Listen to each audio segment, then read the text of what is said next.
Hi అండి. ఒంటిమిట్టలోని కోదండ రామాలయం ఇది. భద్రాచలంలో ఉన్న రామాలయము తెలంగాణలో కలిసిపోయింది కదా! ఆంధ్రాలో ఇంకా ఇదేనంటండి పెద్ద గుడి. గుడంతా కన్‌స్ట్రక్షన్ జరుగుతుందండి. బ్యాక్ సైడ్ విగ్రహాలు పెట్టారు చక్కయి.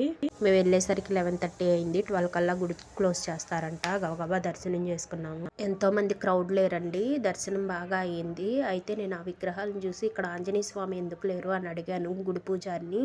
ఇక్కడ గుడిలోనే ఉండరమ్మా, మిగిలిన అన్ని చోట్ల ఆంజనేయ స్వామి ఉంటారు. ఎందుకంటే వనవాసం వెళ్ళక ముందు వెలిసారంట రాముల వారు ఇక్కడ.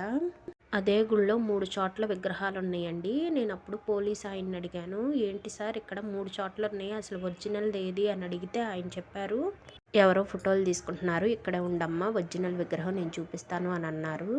అయితే ఆయన ఫోన్లో ఫోటో తీసుకున్నారండి. ఒరిజినల్ విగ్రహం గుళ్ళోనే ఉందంట. ప్రాణప్రతిష్ఠ చేసిన విగ్రహం అంట, కదపకూడదని. ఆ విగ్రహాలను చూస్తే 3 విగ్రహాలు ఎంత ఎర్రగా ఉన్నాయో అదే విశిష్టత ఇక్కడ రాముల వారిది. ఎక్కడైనా నల్లగా ఉంటారు, ఈ గుడిలో మాత్రమే ఎర్రగా ఉంటారు విగ్రహాలు అని చెప్పారు.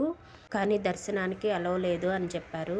కానీ అక్కడ దాకా వెళ్ళి ఆ విగ్రహాలను చూశాను. నేను వెళ్ళిన టైంలో పెద్దగా క్రౌడ్ లేదు కాబట్టి ఆ కథను విగ్రహాలు చూశాను. అంతే అండి video. Bye. Please like, share, subscribe to my channel.